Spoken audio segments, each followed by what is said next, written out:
দর্শক, জাতীয় চলচ্চিত্র পুরস্কার প্রাপ্ত অভিনেত্রী অঞ্জনা রহমানের মৃত্যু হয়েছে গত রাত 1টায়।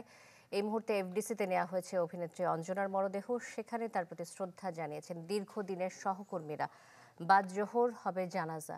আরও জানাতে যোগ দিচ্ছেন মাজহারুল ইসলাম তামিম। চলে যাচ্ছে সেখানে। তামিম, শেষ মুহূর্তে প্রিয় সহকর্মীর প্রতি শ্রদ্ধা জানাতে এসেছেন চলচ্চিত্রাঙ্গনের মানুষ, তারা কি বলছেন?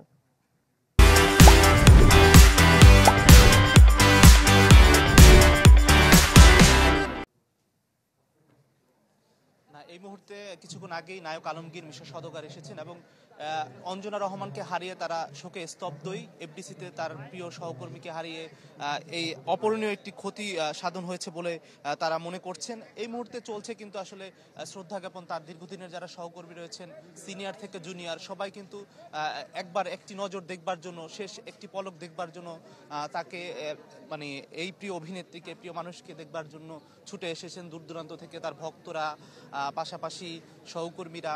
তবে সিনিয়র কিছু শিল্পীদের আরেকটু উপস্থিতি বেশি কামনা করেছিলেন এখানে। অনেক যারা চলচ্চিত্র সংশ্লিষ্টরা রয়েছেন তারা আসলে প্রত্যেকটা এর আগেই যারা গুণীজনদের মধ্যে মারা গিয়েছেন, শেষ নিঃশ্বাস ত্যাগ করেছেন, তাদের মরদেহ দেখতে এর আগে অঞ্জনা রহমানকে দেখা যেত। আজকে তারই আসলে মরদেহ এফডিসিতে আনার পরে তার সহকর্মীরা আসলে শোকে স্তব্ধই।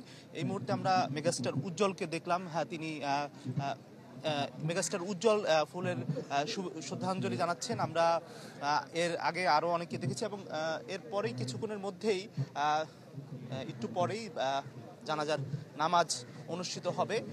এরপর এখান থেকে নিয়ে যাওয়া হবে অঞ্জনাকে চ্যানেল আই প্রাঙ্গণে। সেখান থেকে বনানী কবরস্থানে শায়িত হবেন এই কিংবদন্তি। রাজধানীর বিএফডিসি থেকে এই ছিল আমার কাছে অঞ্জনা রহমানের শেষ খবর। তামিম, ধন্যবাদ আপনাকে।